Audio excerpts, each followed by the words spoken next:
All right, guys, Osahan here. It's Christmas season, so I figured to start off, we could read a little story. Here we go. 'Twas the night before Christmas, and all through the house, not a creature was stirring, not even a mouse. Wait, hold on. My bad. Wrong story. Let me get the right one up. Give me a sec. Okay, here we go. Stay with me. In those days, Caesar Augustus issued a decree that a census should be taken of the entire Roman world. This was the first census that took place while Quirinius, what a name, was governor of Syria, and everyone went to their own town to register. So Joseph also went up from the town of Nazareth in Galilee to Judea, to Bethlehem, the town of David, because he belonged to the house and line of David. He went there to register with Mary, who was pledged to be married to him and was expecting a child. While they were there, the time came for the baby to be born, and she gave birth to her firstborn, a son. She wrapped him in cloths and placed him in a manger because there was no guest room available for them. Now, friends, this is the Christmas story. This is what we know as the Christmas story. And around this time of year, you'll probably hear it. And as I was reading that, you probably had a picture in your mind of a nativity scene, right? Little baby Jesus in the manger with the animals around him and Mary and Joseph around him and the wise men and shepherds. And it's this great scene, right? This is the traditional Christmas story that is normally talked about. Speaking of traditions, do you maybe have your own traditions when it comes to Christmas, you and your family? Maybe you have family over. Maybe you guys have something you do on Christmas Eve, Christmas morning, right? Unwrapping gifts, eating cinnamon rolls. To be honest, I don't really have many Christmas traditions, didn't really have many growing up. And I think as a part of that, it kind of made me a little bit of not a Grinch or a Scrooge, but it made this time of year a little difficult. It makes this time of year a little difficult for me. But I think as we look at this quote unquote traditional reading and that traditional picture we have painted in our minds of the Christmas story, I want to take a moment to maybe play with that just a little bit. Maybe tell you the true story, and in that, help us to understand what our place is in the Christmas story. Now, that picture that we normally have of this nativity scene and Mary and Joseph getting into Bethlehem and Mary is about to give birth, and so Joseph is knocking door to door to try to find a place for them for Mary to give birth, and he gets to this hotel, and the innkeeper says, "No, we have no room in the inn," and so he has to take Mary, and the only available thing is this stable, so she ends up giving birth in a manger. That's a little off. Here's really what took place. Odds are Mary and Joseph, if you look at just history, Mary and Joseph got to Bethlehem maybe a few days, maybe even weeks before Jesus was actually born. And during that time, the reason they had to go to Bethlehem was because the emperor at the time, Caesar Augustus, wanted to take a census to count every single person who lived in the empire. This was an empire that spanned from what we know as modern day Rome and in the Middle East all the way to parts of northern Africa. And so as a part of that, everyone had to go to their hometown. So for me, if I was alive at that time, I would have to go to Anchorage, Alaska.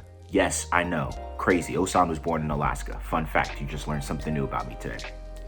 But Mary and Joseph, they go to Joseph's hometown of Bethlehem. And during those times, if you went to your hometown, you would stay with your family or in a family house. There's no hotel for you to stay in. You're staying in your family house. And so Mary and Joseph go, and they get to Bethlehem. Now, Bethlehem wasn't really a popular town then. It was kind of the random town on the map. No one really cared about it. People cared more about places like Jerusalem. Those were the big cities. But they get to Bethlehem, they go, and here's this interesting line that we find at the end in verse number 7. It says, because there was no guest room available for them. So they get there, there's family all at the family house in Bethlehem, and there is no room for pregnant Mary, no guest room for pregnant Mary. Maybe some of you can relate to that during the Christmas season, having to get together your room or a guest room for family and friends to come stay. So because there's no room, Mary and Joseph have to go stay in a stable. And really what the stable was at the side of the house, let me paint a picture for you real quick. In ancient times, in those times, a home would normally have, could have two levels. The kind of the ground level where the living room is at, and maybe like an eating area and a common family room. And then on the second level is our rooms and maybe even a guest room. And since there was no available guest room, Mary and Joseph had to go to the stable, which was normally attached to the side of the house. And in some cases, it was kind of like a cave looking space. Essentially, it was the garage. Mary gave birth to Jesus in the garage. And as I was thinking about that and thinking about the Christmas season, that's where we're at now, I had to ask myself the question. It's a question I'm going to ask you. Have you actually made room for Jesus in your life in this time of year? Or have you left Jesus in the garage? Jesus was born essentially in the garage. Mary and Joseph, they I don't think they had any problem with it. We don't see in here in the story that they had any problem with it. But thinking about the Christmas season, about this time of year, I know it is so easy for us to get excited about presents. I know it's so easy for us to get excited about singing Christmas carols, hot chocolate, family coming over, all of our little Christmas traditions. But if in those things we do not leave or make room for Jesus, then we have missed the whole point of the season. Now, I'm not here to beat you guys up or guilt you guys about this, because I too, like I said a few moments ago, I too sometimes have a hard time remembering what is the reason for this season. So I just want to leave us with a couple thoughts, guys, as we think through what does it even look like for us to make room for Jesus in our lives during this time of year. The first question is, number one, have you made room for him? Now, I'm not saying you have to go and start clearing out room in your home and clear out your bedroom for Jesus to stay. But think about it like this.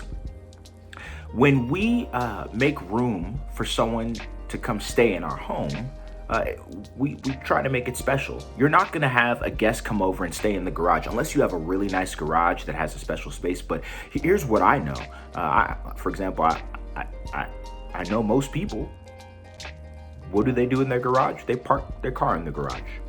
Some people may leave, some of you, maybe you're the type who leave your pets in the garage, your dogs in the garage. Those Christmas decorations are a lot of times stored in the garage. The garage isn't necessarily a special place. But when you have someone come over, a guest to stay over, I was normally the person growing up who my room ended up being the guest room. So if your room is the guest room, you have to make sure that room is clean. You can't leave it. You can't just do the normal cleaning of the room where you stuff stuff into the closet and under the bed. No, you have to make sure it's a special clean. I would say that we need to do the same thing in our lives to make room for Jesus during this season. Make room in your heart. Put aside all the busyness, put aside sometimes all of the preparation that we may make for things. I know it's easy to get focused in on making sure that our Christmas list gets checked off, on making sure that we do all of our traditions, that we bake the cookies the night before, that we do all of these things. But have you made room for Jesus? Because he truly is the reason for the season. Speaking of Christmas decorations, I used to dread doing the Christmas decoration thing with my dad, putting up the lights, because a lot of the time it's out in the cold. For some reason, my dad would pick the coldest days of the year for us to do the decorations. And I'll never forget it. My mom bought a long time ago at a thing, they don't even really exist anymore, called a Christian bookstore. These were stores you could go into and everything was Christian, from the clothing to the books to the DVDs. Some of you are like, what's a DVD? I know. But a Christian bookstore, my mom goes in, and my mom had bought this giant poster, and it was a picture of sweet little baby Jesus asleep in the manger like this. And at the top, it said Jesus is, and the bottom it said the reason for the season. And every year my parents would put that up. The last time I remember them putting that up, I think I was in high school. And that thing, by the time we'd had it for years, 15 years plus, and it was faded. But that decoration, I'm always reminded of that decoration this time of year. because it is a reminder that Jesus truly is. It's not just a catchy saying. It's just not something to say that we say just to say it, but it really is true that Jesus is the reason for the season. Heck, his name is in the actual word Christmas. Christmas, Christ Mass, a celebration of Christ, a celebration of Jesus. So guys, number one, when you ask yourself, have you made room for Jesus? Number two, if you are going to make room for Jesus, make it special. Maybe it's you each and every day leading up to Christmas, you take a moment just to reflect on how good Jesus has actually been to you in this year. Maybe it's you taking a moment, and this is something that I do, and I, in the morning, just saying, especially this time of year, saying, Jesus, today I'm going to make room for you. Maybe it's you, this is something else I do, reading the Christmas story, reading it here in Luke. You can also read it in Matthew. Reading the Christmas story to remind you. Now, read all of Luke chapter 2. It's a great picture of all of it, of the Christmas story and even the early picture of Jesus' life. But it's a reminder that this thing isn't about Santa Claus, who I've always imagined to be really creepy, a guy in a big red suit coming down your chimney, and it just, I'm not a fan. But taking time to make room for Jesus, taking him out of the garage of your life and putting him in that special guest room. And here's the third thing I would say, guys, is when you make room for Jesus, he will give you more than you could ever give him. I think about the picture of Mary and Joseph. Gotta get my coffee. I think about the picture of Mary and Joseph when Jesus is born in that manger and the joy that they must have felt. I recently just had my son, my first son, and he's a little over a month old now. And I remember thinking, and the quietness, because it's not like Mary and Joseph had their whole family around them while they were having the baby. No, that was actually kind of a private moment.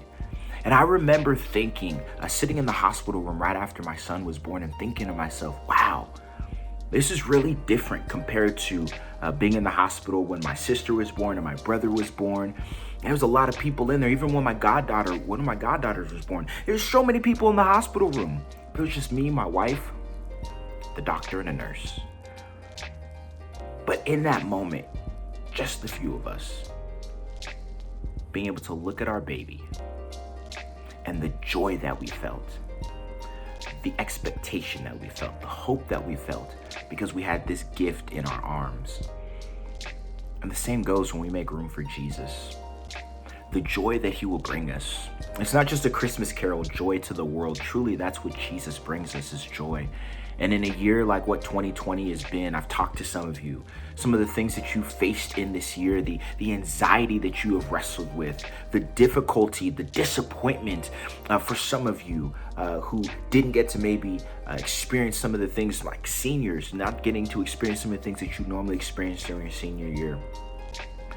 The difficulty, the disappointment, and the downright grief of some of the spaces that 2020 has been.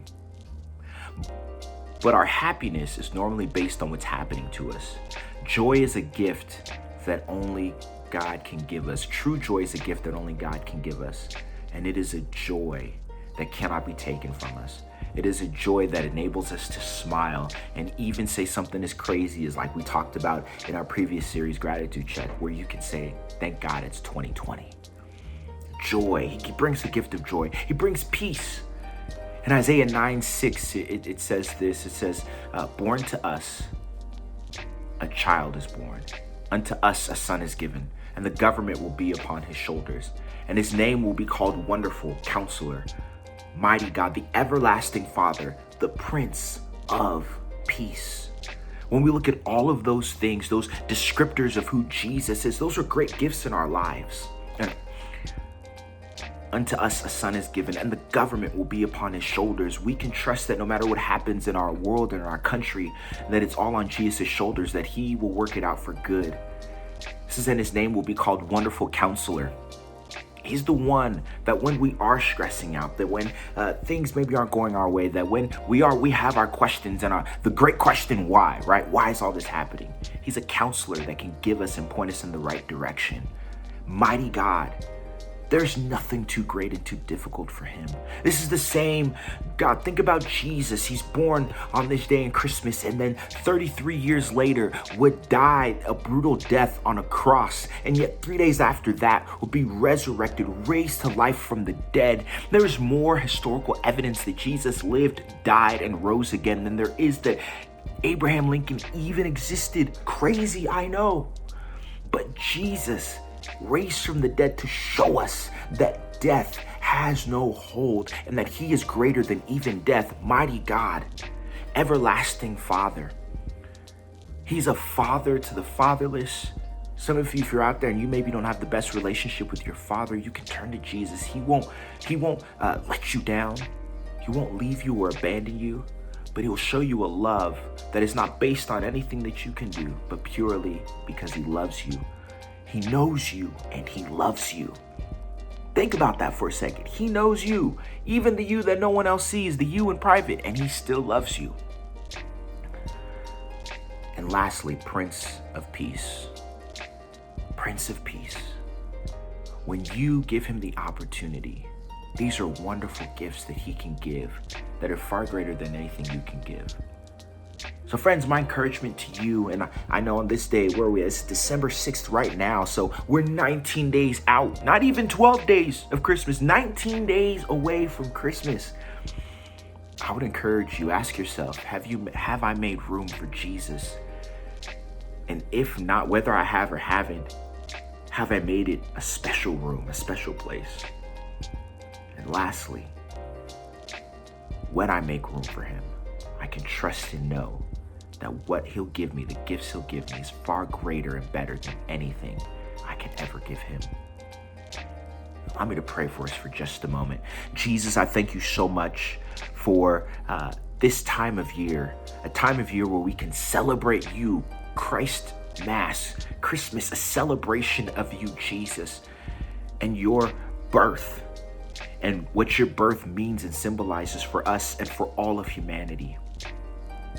Jesus, I pray that you would remind us to make room for you, and to not just make any old room, but to make special room for you in our hearts during this time of year, and to trust that the gifts that you'll give us is greater than anything we could ever give you. Thank you for being a wonderful counselor, a mighty God, an everlasting Father, and being the Prince of Peace.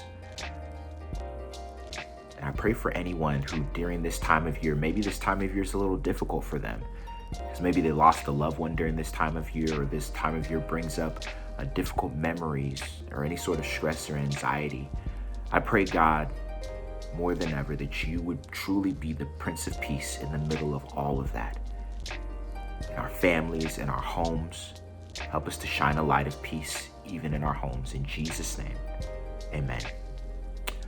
Love you guys. Hope to see you soon. And remember, guys, make room for Jesus. Don't leave him in the garage. All right?